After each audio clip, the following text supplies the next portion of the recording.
Olá, você de casa, amigo telespectador, como vai? Pois é, como sempre acontece neste horário, o programa Mais Saúde. Programa que é feito para você com a sua participação também, através do nosso telefone 3821-4488 ou então através do nosso WhatsApp. Você pode ficar à vontade e participar conosco, sempre com um tema médico importante sendo discutido aqui na programação da NTV para você.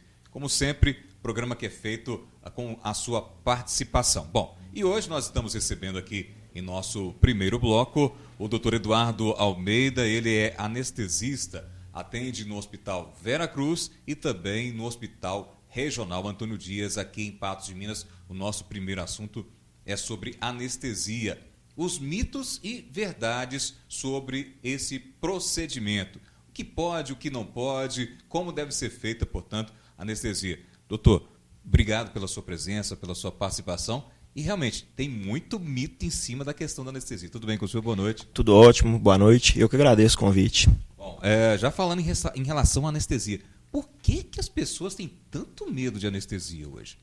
A anestesia começou, né, na Grécia Antiga. Esse nome anestesia vem lá da Grécia Antiga, né? Como as técnicas eram muito rudimentares no passado, aconteciam complicações, por isso ficou esse mito, né, na anestesia, que a anestesia é mais perigosa até mesmo do que uma cirurgia, né, e na verdade não é bem assim.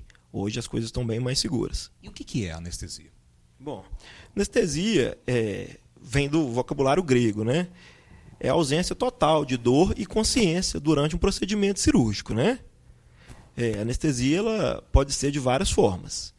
Pode ser anestesia geral, que é aquela que você dorme completamente, né, perde totalmente a consciência durante o procedimento, ou pode ser anestesia loco-regional, que é anestesia regional, que é uma parte do seu corpo que fica anestesiada, né? Durante esse tipo de anestesia regional, você pode dormir ou não, de acordo com a conveniência no procedimento. Bom, e esse procedimento, está dizendo, ele é sempre feito por um profissional habilitado, que é o anestesista, né? Sim, o anestesista, ele é um profissional médico, né, que fez faculdade de medicina durante 6 anos e depois fez especialização ou residência médica em anestesiologia, né? Hoje, a residência médica em anestesiologia ela é realizada durante 3 anos, com um treinamento aí de 60 horas semanais, né? Durante 3 anos pelo profissional. Bom, e é sempre um risco quando se faz algum procedimento de anestesia, doutor? Olha, todo procedimento anestésico cirúrgico, ele engloba um risco, né? Esse risco hoje é um risco muito menor do que era antigamente. Hoje, para uma pessoa saudável ter uma complicação, morrer durante o procedimento anestésico, esse equivale à segurança de andar de avião, é de 1 para 200 mil a de 1 a 400 mil. Então, hoje é bem segura a anestesia, né? Mas durante o procedimento ali, qual que é o trabalho desse anestesista? Bom, o trabalho do anestesista ele não começa só na hora da cirurgia, né? Hoje em dia não existe mais aquela história de conheço o meu anestesista só na hora da cirurgia. Hoje você conhece o anestesista antes, existe um procedimento de uma consulta pré-anestésica justamente por isso. Para você, o anestesista, poder conhecer a sua história de saúde, as medicações que você usa, os seus hábitos de vida, se você fuma, se você bebe, se você usa algum remédio, os seus antecedentes cirúrgicos, se você já fez alguma cirurgia antes, se houve ou não algum problema relacionado à anestesia. Não só isso, né? Ele é o que programa, é o profissional que programa, que decide qual tipo de anestesia é mais adequado para o procedimento cirúrgico que o paciente vai fazer. Ele fica durante o procedimento todo com o paciente, monitorizando os sinais vitais, frequência cardíaca, pressão arterial, né? Ventilação, débito urinário, temperatura, esse tipo de parâmetro que a gente fica lá. Cuida também no pós-operatório, para que o seu pós-operatório seja confortável, você não tenha dor, você não tenha nenhum desconforto relacionado à cirurgia e anestesia. Mas dependendo do procedimento, doutor, quanto tempo essa anestesia ela dura? A gente já viu falar de cirurgias que demoram horas e horas. Aí o profissional, o anestesista, tem que ficar ali atento a essa questão também? Sim, o anestesiologista fica o tempo inteiro, né, com o paciente, e o tempo que dura a anestesia depende do procedimento, né? Ela pode durar o quanto tempo for necessário para a realização do seu procedimento. Como que funciona hoje? A anestesia hoje, como eu disse, pode ser uma anestesia regional ou pode ser anestesia geral. No caso da anestesia geral, ela pode ser venosa, né, por um fármaco, por um remédio que é injetado na veia do paciente, ou via inalatória, que é um anestésico halogenado, que é introduzido através da respiração, né? Então, a partir do momento que acabou o procedimento cirúrgico, a gente cessa a infusão dessas drogas e o paciente desperta gradualmente. O despertar, hoje em dia, com as drogas modernas que a gente tem, é rápido. Passa de 10 minutos, no máximo a 15 minutos. Não tem essa história de, não vou acordar, demorei muito para acordar. Hoje é tudo muito moderno, tudo muito seguro. O paciente acorda, desperta gradualmente, mais rápido. Mas é comum, logo depois desse despertar, o paciente começar com enjoos, com náuseas, vômito? Olha, essas reações adversas variam também de acordo com cada procedimento cirúrgico. Numa cirurgia abdominal ou numa cirurgia ortopédica, os desconfortos são variados, mas pode haver vômitos, pode haver frio, né? Tremor, pode haver dor, mas tudo isso o profissional anestesiologista está treinado e capacitado para tratar, né? Existe uma prescrição médica no pós-operatório com remédios para tratar esses sintomas. Mas isso pode variar de pessoa para pessoa? Isso varia de pessoa para pessoa também. Então, ela vai sentir o quê logo depois que ela acorda, depois dessa anestesia? Olha, hoje, o despertar é gradual, como eu te disse, né? Não existe grande desconforto no despertar da anestesia mais. Antigamente, os anestésicos usados tinham um despertar mais abrupto, com mais agitação. Hoje, com a modernização, com a evolução da indústria farmacêutica, as drogas oferecidas dão um despertar muito mais confortável. As complicações hoje as complicações e desconfortos no pós-operatório são muito menos frequentes, né? Estão inclusas essas que eu disse para você, né? Pode ter um prurido, uma coceirinha, pode ter vômitos, mas isso é tratado de imediato e não se prolonga por muito tempo. Por isso que é importante esse bate-papo entre o profissional médico e o paciente para discutir, para descobrir também certas nuances. Por exemplo, se a pessoa for alérgica, tem como fazer um teste antes também ou não? O que acontece hoje, né? Não existe teste alérgico para remédios, para fármacos específicos da anestesia, né? Nós, profissionais anestesiologistas, nós sabemos que algumas substâncias têm reação cruzada com fármacos, com remédios que a gente usa. Vou dar um exemplo para você. Por exemplo, um fármaco que a gente usa muito, ficou mundialmente famoso, é o Propofol, que inclusive é um fármaco que dizem que causou a morte do Michael Jackson, né? Ele é feito com a proteína de ovo, de galinha. Então, pacientes que têm alergia a ovo, não convém fazer uso do Propofol nesses pacientes, né? É por isso que é importante bater esse papo antes com o paciente, né? Isso. Muitos pacientes confundem essas reações desagradáveis que pode acontecer, como vômito, uma coceira discreta na face, náuseas, com alergia à anestesia. Não é isso. Quando acontece uma reação alérgica durante o procedimento anestésico, as manifestações são outras, né? Edema na mucosa dos olhos, edema na língua, edema de glote, né, que causa uma dificuldade respiratória, ou até mesmo um choque anafilático, né, que é aquela queda da pressão, uma vasodilatação generalizada. Mas o anestesiologista fica lá do lado o tempo inteiro justamente por isso, para poder reconhecer e tratar esses sintomas se caso ocorrer. Não é comum isso ocorrer, é raro. Precisa ter uma preparação no pré-operatório? Olha, tem algumas recomendações importantes para o paciente que vai fazer uma cirurgia eletiva, uma cirurgia marcada, né? Se ele for tabagista, por exemplo, fumante, ele deve cessar o uso do cigarro no mínimo 24 horas antes, porque a nicotina contida no cigarro altera a frequência cardíaca, aumenta a pressão arterial, tudo isso pode ser prejudicial no momento da cirurgia, né? Outra recomendação que os anestesiologistas sempre pedem é o jejum, né? No pré-operatório. A gente pede um jejum de 8 horas. Mas por que eu tenho que fazer o jejum? Olha, porque quando a gente está desperto, está num estado de consciência normal, você tem uma defesa. O que você come, o que você bebe, vai para o seu esôfago, não vai para a sua via aérea. A gente tem um reflexo de tosse. Quando a gente engasga com alguma coisa, a gente tosse. É justamente esse reflexo que se perde quando você está anestesiado. Então aumenta o risco de você ter uma aspiração do conteúdo alimentar, né, para a via aérea, o que pode causar um problema grave, pode causar uma pneumonia aspirativa no paciente. Isso deve seguir e arrisca bem as recomendações para não ter nenhum tipo de problema depois, né? Sim, a gente pede para seguir, pede para não esconder nada, nunca esconda nada do seu anestesiologista na consulta pré-anestésica. O uso de drogas, o uso de bebida alcoólica, o uso de remédios para emagrecer, suplementos, que hoje é muito comum a pessoa fazer uso, você tem que estar informando para o seu procedimento ser 100% seguro. Isso a gente está falando de uma cirurgia eletiva, no caso, que dá para se programar bonitinho, certinho. Mas no caso de uma urgência e emergência, como é o procedimento da mesma forma também? Mesmo você não conseguindo bater aquele papo ali com o paciente, às vezes um baleado, esfaqueado, acontece muito aqui no hospital regional, ou mesmo um acidentado grave, como é que seria o procedimento, doutor? Da mesma forma? Não é da mesma forma, né? Nessas cirurgias que precisam ser realizadas porque o paciente está em risco iminente de vida, né? A gente não precisa do jejum. A gente deixa passar essa questão do jejum e usa alguns fármacos que minimizam o risco. Ele não está livre, tá?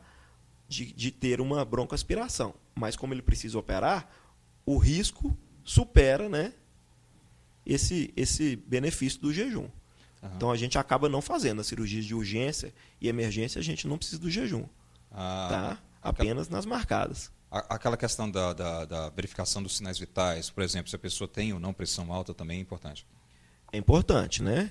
A monitorização que a gente faz hoje, ela mostra isso para a gente. Mas quando o paciente chega desacordado, chega muito grave, politraumatizado, né? Baleado, muitas vezes a gente não tem como nem conversar. Ele chega às vezes sem identificação. Então a gente faz o procedimento com a maior segurança possível.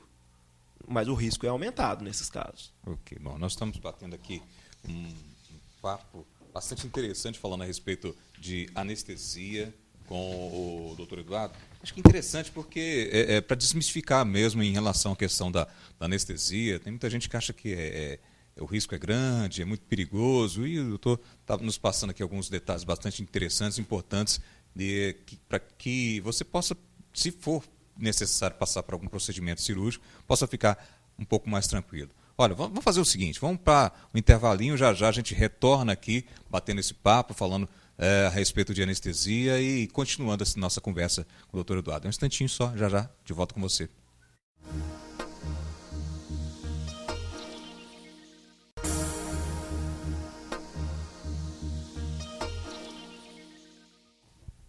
Bom, estamos de volta com você, o programa Mais Saúde, claro, sempre com temas médicos importantes aqui na programação, batendo um papo hoje aqui com o doutor Eduardo Almeida. E a gente estava até discutindo aqui, eu estava até perguntando para ele, na verdade, se é anestesista ou anestesiologista. Na verdade, as duas formas são consideradas corretas, né? Popularmente anestesista, mas no jargão médico é a anestesiologista. E ele atende no Hospital Vera Cruz e também no Hospital Regional Antônio Dias, aqui em Patos de Minas. Doutor, eu até perguntava no bloco anterior em relação à questão do paciente que chega acidentado, um politraumatizado ao hospital. E é a mesma pergunta aqui do Adelino, lá do bairro Lagoa Grande. Se a pessoa sofrer um acidente, tiver que usar anestesia na hora, há algum problema, pois não há tempo de fazer algum exame? Como é que fica a situação? Olha, o paciente que chega na urgência e emergência, quando ele chega consciente, a gente faz uma entrevista mais sucinta, mais rápida com ele, ali mesmo, na admissão, na entrada do centro cirúrgico.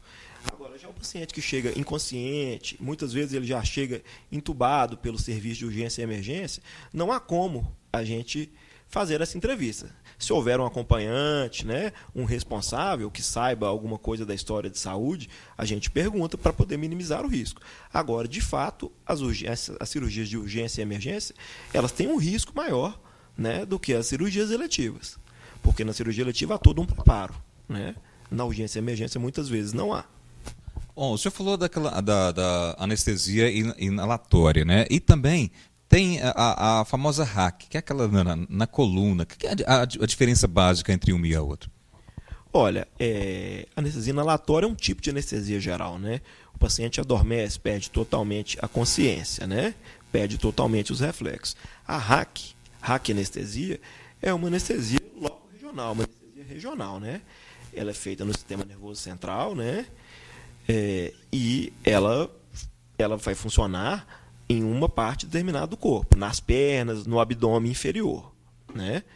É um tipo de anestesia regional. São movimentos completamente diferentes. É aquela que o pessoal chama de anestesia local? Não, local é considerado aquela anestesia que o próprio cirurgião faz num pequeno procedimento, numa retirada de uma pinta, numa retirada de uma pequena lesão, numa sutura pequenininha no dedo, né? Essa que a gente chama de anestesia local. A raquianestesia é uma anestesia loco-regional, porque ela pega uma determinada região maior do corpo, né? Nós temos a raque, a peridural, nós temos o bloqueio de plexo, que é um tipo de anestesia realizado, um procedimento realizado para os membros superiores, para os braços, né? Ombro. Então não é bem local, só o localzinho, é uma região do organismo, do corpo. Bom, e no pós-operatório, a RAC, os efeitos colaterais, pode assim dizer, são os mesmos também? Uma dor de cabeça pode acontecer também? Então, na raquianestesia, antigamente a gente tinha uma incidência muito grande de um fenômeno, de uma complicação que chama cefaleia pós-RAC, né? Isso vem diminuindo cada dia mais. Por quê? O que é a cefaleia pós-RAC? O paciente se submetia a uma cirurgia, né, com anestesia tipo raquidiana, e depois de um dia, 2 dias, ele começava com uma dor de cabeça intensa, uma cefaleia intensa, que quando deita melhora e quando levanta piora muito. Por que ocorre isso? Antigamente o calibre das agulhas era muito grande, era maior, as agulhas eram mais grossas. Então acarretava numa perca da pressão licórica do líquido céfalo-raquidiano, né? Por isso que antigamente acontecia mais. Hoje em dia, as agulhas estão muito mais fininhas, o calibre está muito menor. Então essa incidência diminuiu muito. Mesmo quando ocorre esse tipo de complicação, hoje a intensidade é muito menor do que era antigamente. Hoje, com tratamento clínico, em 24 horas, 36 horas, já está resolvido esse problema. Eu tenho aqui algumas perguntas, doutor. A Renata, ela está dizendo assim, fez uma cirurgia há 8 anos, tomou um choque anafilático com anestesia, que se chama tiopental. Pretende fazer outra cirurgia no ano que vem. Gostaria de saber se é preciso o médico fazer uma avaliação da anestesia, pois tem medo de tomar outro choque. Fica o trauma, né? Ô, Renata, fica um trauma, sim. Quero te dizer assim, tiopental é uma droga que foi importante, né, na anestesiologia. Hoje é uma droga que está em desuso. Depois do advento do Propofol, o tiopental está cada dia mais em desuso. É claro que é importante você passar por um anestesiologista, fazer uma avaliação pré-cirúrgica, avaliação pré-anestésica, né, para poder explicar para ele direitinho o que aconteceu, contar como é que foi, o que você sentiu, quando foi, aonde foi, né? Para ele poder te orientar contra a forma mais segura. Mas fique tranquila, você ter tido um problema anterior não contraindica, não te proíbe de fazer outro procedimento. O paciente que é cardíaco, tem a pressão arterial elevada ou baixa, diabético também, tem que ter certo cuidado, doutor? Os pacientes que têm comorbidades, né, que têm doenças crônicas, hipertensão, diabetes, patologias da tireoide, hipotireoidismo, hipertireoidismo, insuficiência renal, esses pacientes eles têm um risco cirúrgico aumentado. Eles têm que estar passando pelo anestesiologista, muitas vezes eles têm que passar por um especialista de outra área, como um cardiologista, como um nefrologista, né, para ele chegar na cirurgia o mais compensado o possível, né? Fazer o uso das medicações corretas, como foi orientado, né, pelo médico assistente dele, para que ele chegue na cirurgia estável, que ele chegue na cirurgia com a pressão direitinho, com a pressão boa, né, com a pressão normal. Porque se ele chegar descompensado, o risco dele aumenta consideravelmente. O paciente que é fumante também tem que ter um certo cuidado na hora de tomar uma anestesia? O fumante hoje, quando ele é um tabagista crônico, ele é considerado uma pessoa que tem uma doença pulmonar obstrutiva crônica, né? Então ele deve cessar o cigarro pelo menos 24 horas. O mais recomendável é que ele pare de fumar, se for uma cirurgia programada, até mesmo 15 dias, 20 dias antes da cirurgia, né? O cigarro ele aumenta a frequência cardíaca, aumenta a pressão arterial, pode causar uma hiperreatividade das vias aéreas, né? Fazer que ele tenha uma crise de asma, alguma coisa do tipo. A gente estava até conversando ali no intervalo e falando a respeito da quantidade de cesarianas hoje que são feitas no Brasil. Inclusive, nem são tão recomendadas assim. Mas tem alguns mitos em relação à questão da cesariana também para a mulher. A anestesia, ela pode fazer com que essa mulher depois caia o cabelo, por exemplo? Ou é um mito isso? Olha, nenhum tipo de anestesia, nenhum procedimento anestésico, existe comprovação científica que ele cause queda de cabelo, né? Durante algum tempo, as pessoas, principalmente as gestantes, que se submetiam a cesarianas com anestesia peridural ou com RAC, elas achavam que após a cesariana, após a anestesia, havia uma queda de cabelo, né? Mas não é bem isso que acontece. Acontece que durante a gravidez, durante a gestação, ocorrem alterações fisiológicas normais no organismo, né? E uma delas é o aumento do hormônio que chama progesterona. A progesterona segura mais, faz com que esse cabelo fique mais firme no couro cabeludo, né? E com o cessar da gravidez, com o nascimento do concepto, né, da criança, a progesterona volta a níveis normais. Não só a progesterona volta a níveis normais, diminui, como também ocorre a volta dos hormônios que a gente chama de andrógenos, né? A gente pensa que mulher não tem testosterona, mulher tem testosterona também, em pequena quantidade. Então, por isso que ocorre, com essa volta dos andrógenos e essa queda da progesterona, ocorre essa queda de cabelo. Não tem relação ao procedimento anestésico nem ao procedimento cirúrgico. Bom, doutor, agora em relação ao tempo que dura essa anestesia, pode variar de pessoa para pessoa e dependendo do procedimento. Ela pode acordar minutos depois, como pode dormir um tempão depois, tranquila, e vir acordar dessa anestesia. O despertar hoje, nas técnicas anestesiológicas modernas, ele é controlado, né? Na anestesia venosa, por exemplo, você tem um gráfico matemático que você consegue estimar o momento que o paciente vai despertar, né? É claro que existem particularidades de cada pessoa. Um paciente idoso, ele tem um metabolismo hepático muito menor do que uma criança. O idoso, então, ele demora mais de acordar, claro. A criança, muitas vezes, desperta mais rápido, tem um metabolismo maior, mais acelerado do que o idoso. Tá? Mas, em geral, não varia muito, não são variações assim, absurdas, não. Variações de poucos minutos de indivíduo para indivíduo. Claro também que depende do estado clínico do paciente. Um paciente numa cirurgia programada é uma coisa. Um paciente que chega debilitado, gravíssimo, muitas vezes ele demora mais de despertar. Ou seja, é mito, então, essa questão de que a pessoa pode ter um problema ali durante a anestesia, mas pode até vir a acontecer, mas o risco hoje ele é bem minimizado, né, doutor? O risco hoje é bem pequeno, né, de complicações no paciente no paciente saudável. A complicação hoje é rara, né, durante o procedimento anestesiológico. Agora, o choque anafilático pode vir, mas em consequência de outros problemas. Em consequência de hiperreatividade a algum tipo de medicação, né? O choque anafilático é uma reação alérgica exacerbada, né? Que causa uma vasoplegia, uma vasodilatação disseminada no organismo, né? Por isso que é importante a avaliação pré-anestésica, para conhecer a história de alergias, de hipersensibilidade de cada paciente. Quem for fazer algum tipo de cirurgia eletiva pode ficar tranquilo, é só bater um papo, então, ali com um profissional médico, tirar todas as dúvidas e ficar bem tranquilo que o procedimento ocorra da mais tranquilidade possível, né?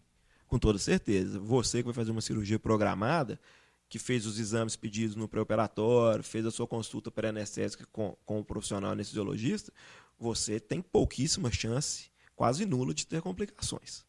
Bom, eu quero agradecer aqui a sua presença, doutor Eduardo Almeida, que é anestesiologista, tá bom?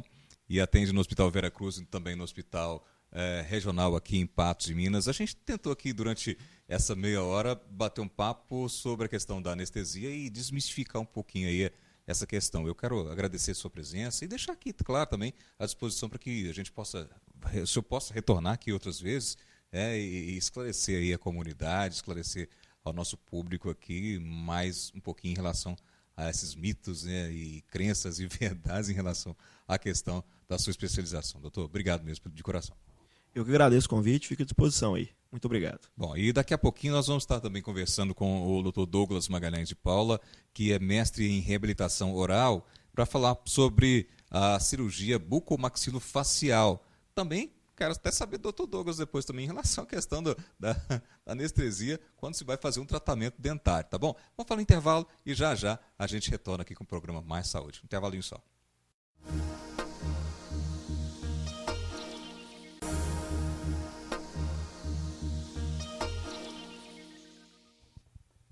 Muito bem, estamos de volta com você, programa Mais Saúde. Bloco anterior a gente falava a respeito de anestesia, mitos e verdades em relação à anestesia.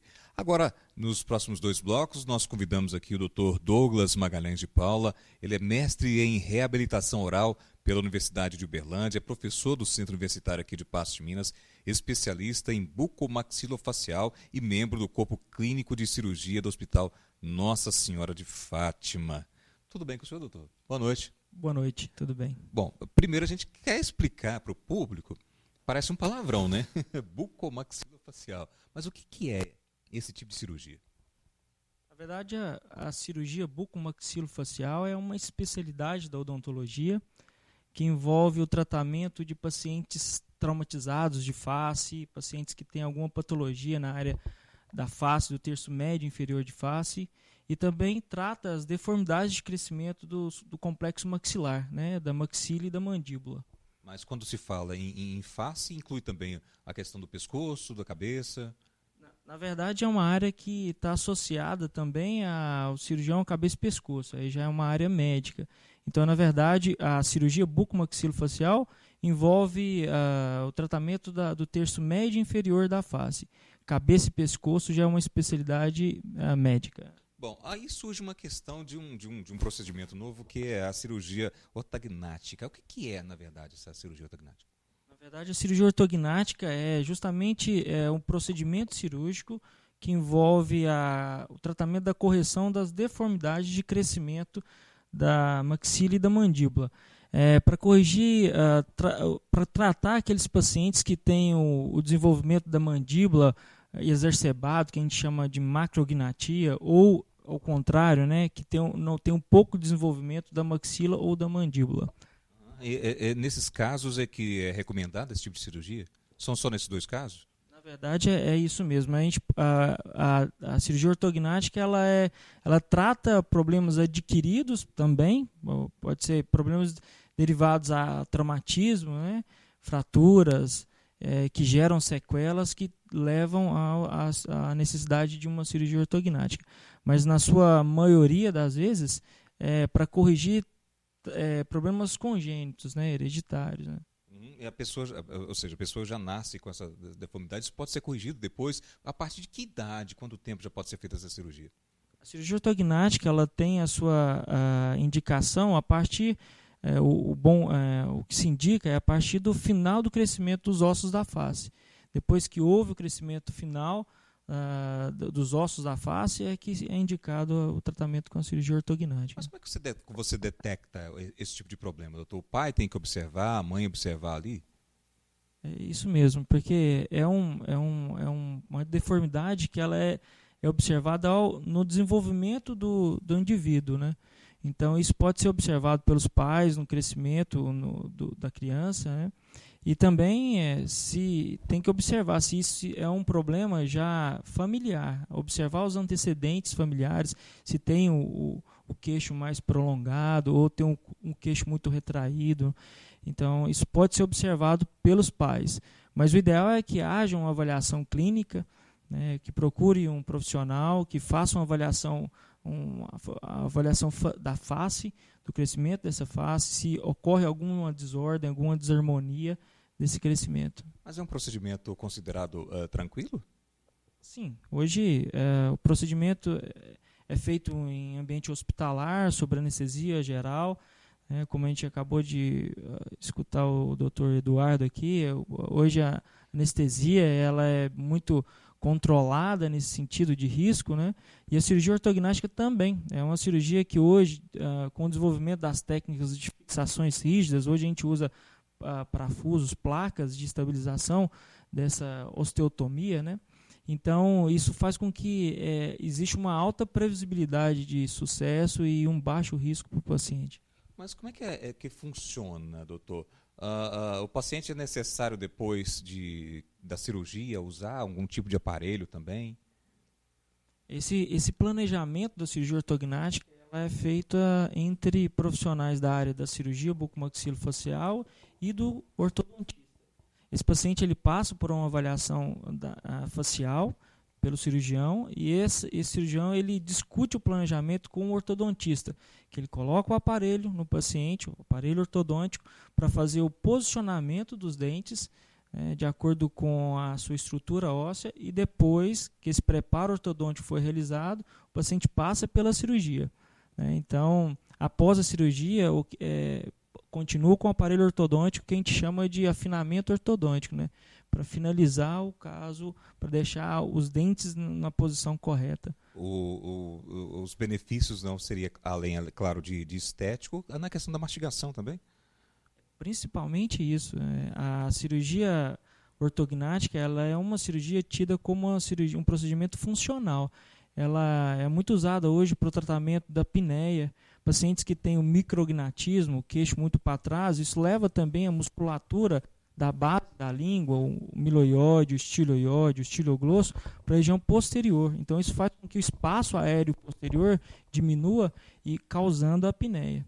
Então, sem dúvida nenhuma, é uma questão estética também. Melhora a harmonia da face. Autoestima da pessoa também. Melhora, né? A autoestima. A gente vê relatos no consultório surpreendentes que muda a questão social do paciente, a autoestima, mas é fundamentalmente funcional. Isso tem a ver com a dicção, né, com a mastigação, com a capacidade respiratória do paciente.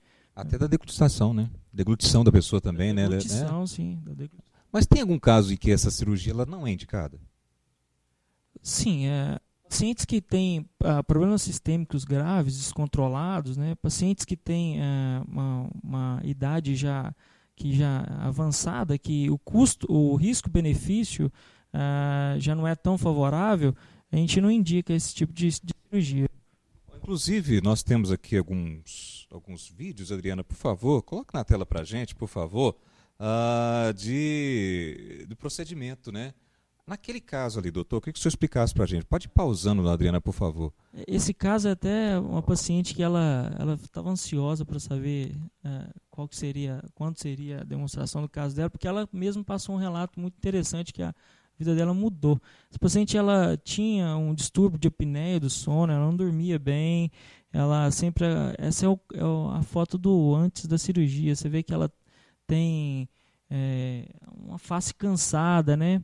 Um queixo muito voltado para trás, então isso fazia com que ela tinha problemas respiratórios crônicos, né?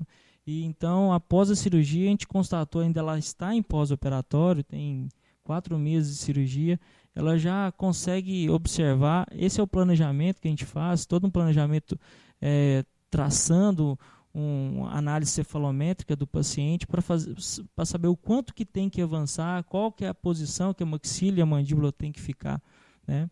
Então a gente consegue observar que após esse tipo de procedimento, a gente avançando a mandíbula, houve uma melhora do espaço aéreo posterior e, consequentemente, ela consegue uma melhor respiração, consegue ter uma melhor noite de sono, né? E assim, tem que ser feito um planejamento, né, doutor? Tem que sentar, discutir com o paciente, fazer uma radiografia com mais exatidão, precisão. Lá, aqui já temos o resultado final. Esse é 30 dias pós-cirurgia.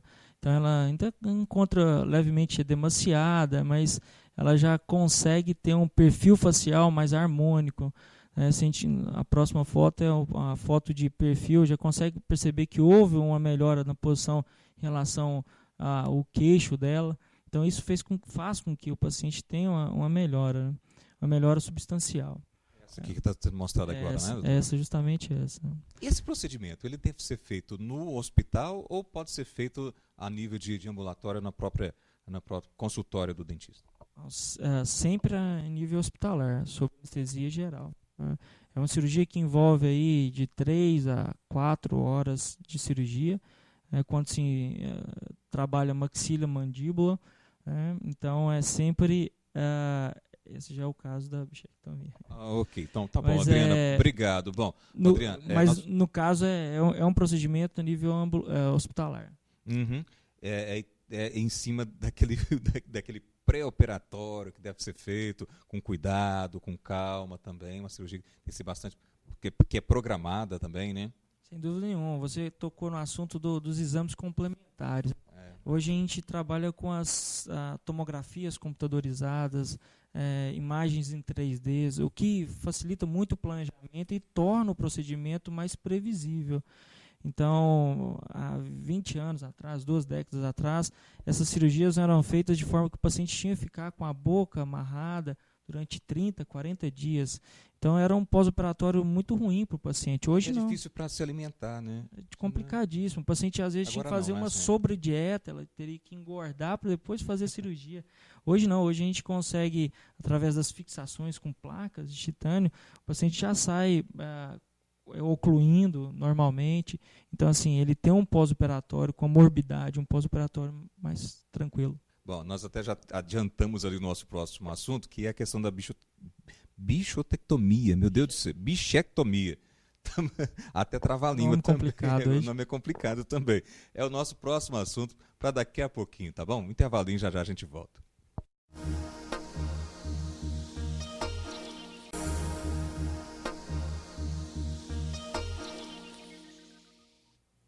Muito bem, estamos de volta com você, programa Mais Saúde. Bom, nós até adiantamos agora há pouco aqui o nosso próximo assunto, que foi a questão da bichectomia. Até travei um pouquinho a língua aqui, mas agora já aprendi, tenho certeza que você de casa também. É um procedimento que está sendo bastante comum entre, não só as celebridades, mas as pessoas comuns, de maneira geral, hoje querem fazer esse tipo de cirurgia que é para afinar mais um pouquinho o rosto. É por isso que nós vamos colocar aqui algumas fotos. Eu queria que o doutor comentasse alguma coisa com a gente. Primeiro, na verdade, tem que explicar o que é essa cirurgia de bichectomia, né? Agora falei certo. Sim, sem olhar aqui no papel. Parabéns. Mas a bichectomia, na verdade, é um procedimento cirúrgico, ambulatorial, diferente da cirurgia ortognática, é feita em consultório mesmo, onde é removido o tecido que fica na bochecha, localizado na bochecha. Esse tecido é chamado bola de Bichat ou gordura de Bichat. Isso é indicado para pacientes que sentem que tem aquele desconforto da bochecha volumosa, né? O famoso Kiko do Chaves, né? Justamente.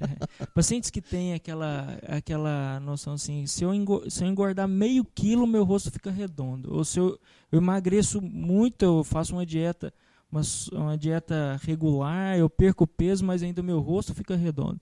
Então, às vezes, a questão não é diminuir a massa corpórea, vamos dizer assim, porque a bola de Bichat, essa gordura que é retirada, é uma das últimas gorduras a ser absorvida pelo corpo.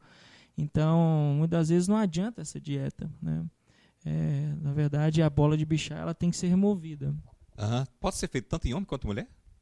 Sim, sem dúvida. Ambos os sexos ali? Hoje uma procura pela bichectomia pelos homens é grande. Lógico que o cirurgião tem que estar atento a essas nuances da bichectomia, né?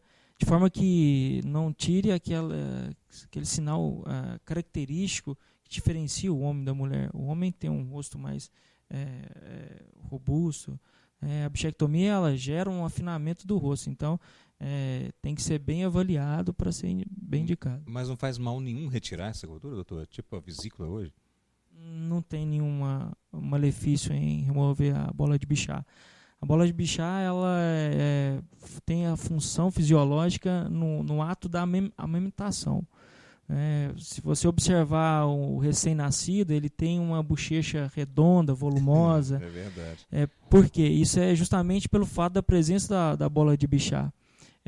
A bola de Bichat ela tem essa função no ato da criança amamentar, ela inibir o colabamento das bochechas. Então, após esse fato, após essa fase da amamentação, a bola de Bichat ela perde essa função fisiológica, né?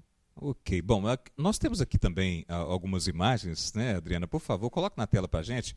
Aí, ó, nós fazemos aí para que possamos fazer aqui a comparação. O antes, né, aqui do lado esquerdo e o depois. O procedimento nessa paciente, doutor? Essa paciente, a Lorena, foi aluna minha, hoje é minha colega, cirurgiã dentista. Ela tinha a queixa principal dela era do rosto arredondado, ela ficava incomodada com essas bochechas proeminentes. Então, após a bichectomia, a gente consegue observar que houve um afinamento do rosto da paciente e isso gera o efeito que as mulheres gostam de chamar de efeito blush. Você consegue ver a proeminência da maçã do rosto. A gente sabe hoje que nos moldes atuais, um rosto mais retangular, um padrão mais braquicefálico é o convencional para um rosto mais atraente, né? Ali nós estamos vendo ali uma jovem, lógico, muito bonita, mas a partir de que idade já é indicada essa cirurgia? As cirurgias de estética facial é indicado geralmente para pacientes que já passou daquele pico de crescimento, a fase final de crescimento, né? Pode ser realizado por adolescentes, desde que haja o consentimento do responsável e que passe por uma avaliação de um cirurgião capacitado para tal. Ali nós estamos mostrando um rapaz também da mesma forma, né? O rosto ali do lado esquerdo, do antes, e o depois ali do lado direito. Sim. O Gregory, ele também com a mesma queixa principal de rosto arredondado, que ele tinha muita vergonha de tirar foto sorrindo, porque assim que ele sorria, ele ficava com uma bochecha proeminente. Após a bichectomia, dá para perceber mesmo com a barba que houve um afilamento do rosto, trouxe traços mais delicados, mais harmônicos para ele.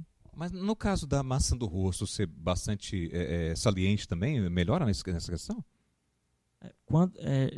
A função dessa cirurgia é justamente isso, é fazer com que haja uma manifestação maior da maçã do rosto. Então, pacientes que já têm essa proeminência da maçã do rosto têm que ser bem avaliados quanto à indicação da bichectomia. A bichectomia, para esse tipo de paciente, não é contraindicado, mas tem que ser avaliado. Ela é feita dentro da boca, pelo lado de dentro da boca, né?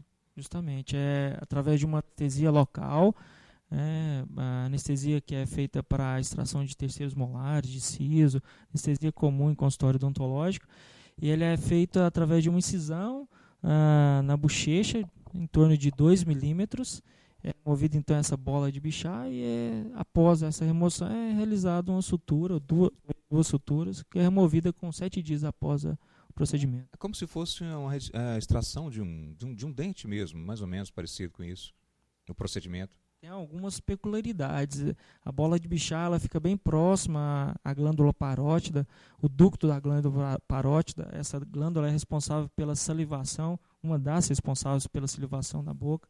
Então, tem que ter o cuidado com esse ducto.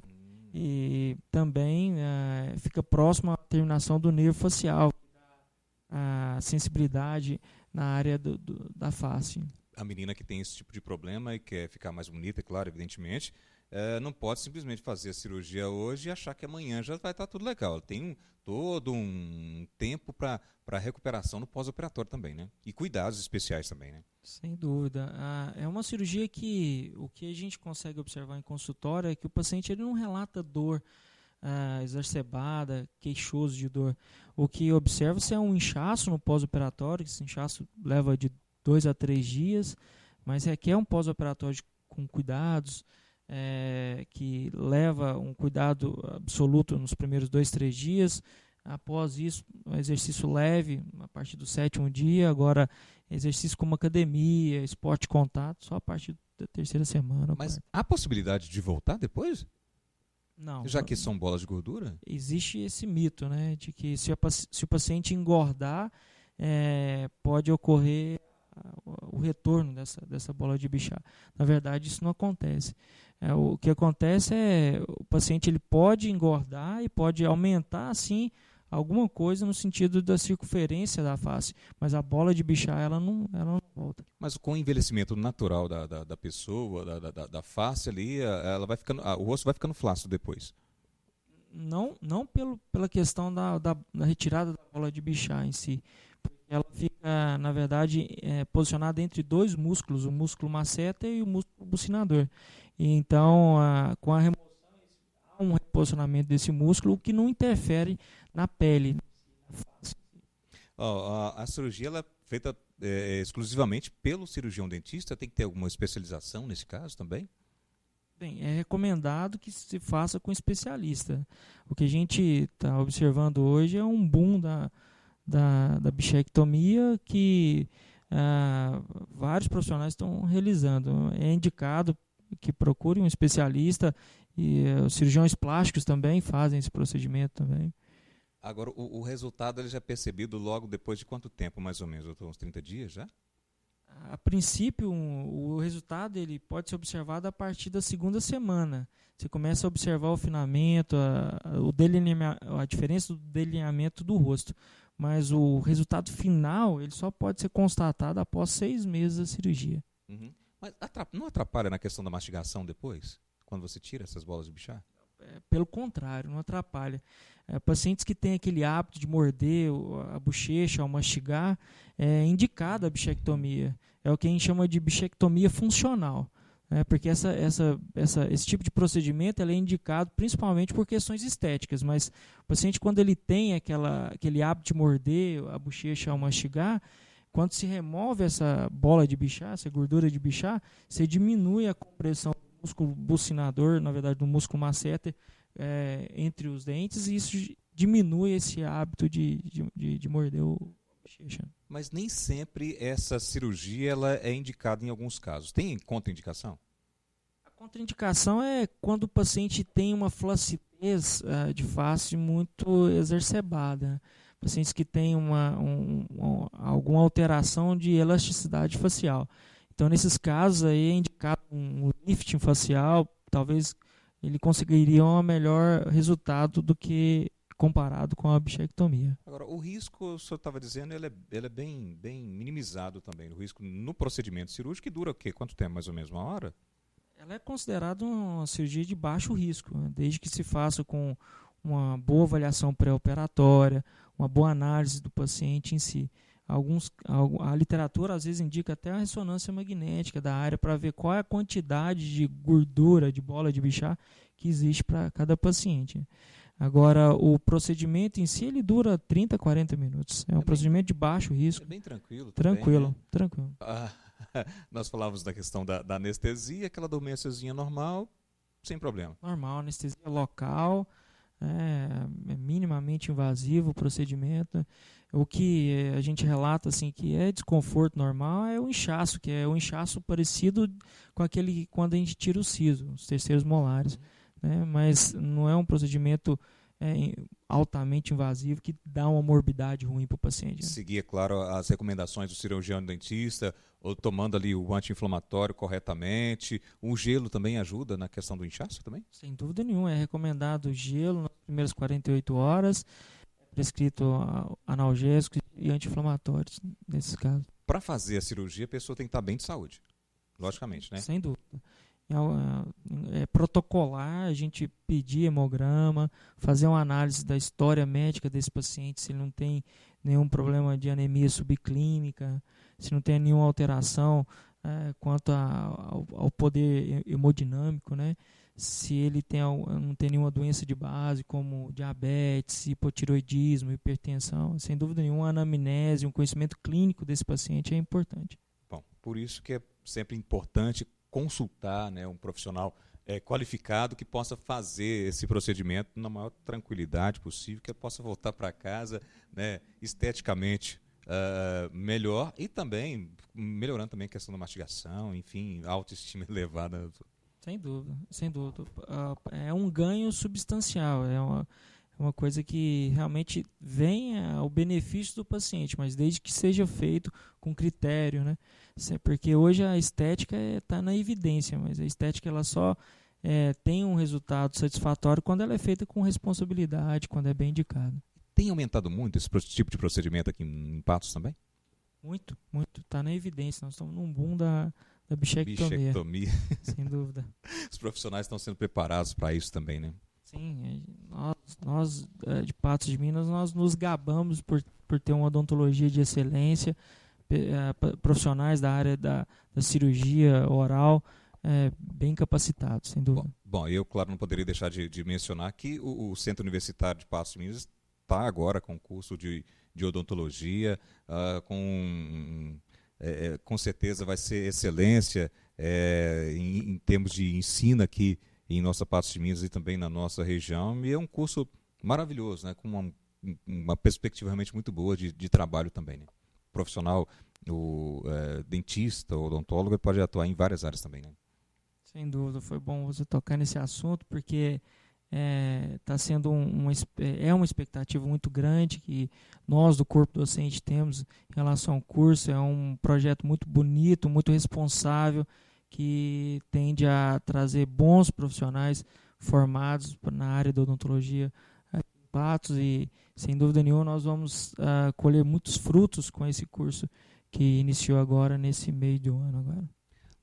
Doutor Douglas, eu quero agradecer com a sua presença, a sua participação. Nosso tempo ali já está estourado um pouquinho, mas obrigado mesmo de coração. E vamos combinar aqui um dia, vir cá, para a gente falar mais em relação a outros assuntos que é da sua área de atuação. Acho que é importante também a gente estar passando essas informações, esclarecendo aqui para o nosso público em relação à questão também da cirurgia, não só a bucomaxilofacial, mas também bichectomia, enfim, outros procedimentos estéticos e questão de dentário também, que a gente possa estar esclarecendo ao público. Obrigado mesmo pela presença. Eu que agradeço a oportunidade e me coloco sempre à disposição de vocês na hora que precisar. Obrigado. Viu? Ok, bom, e nós vamos ficar agora com o NTV News, as principais notícias de Patos de Minas e também da nossa região. Um grande abraço, a gente volta na semana que vem. Boa noite para você.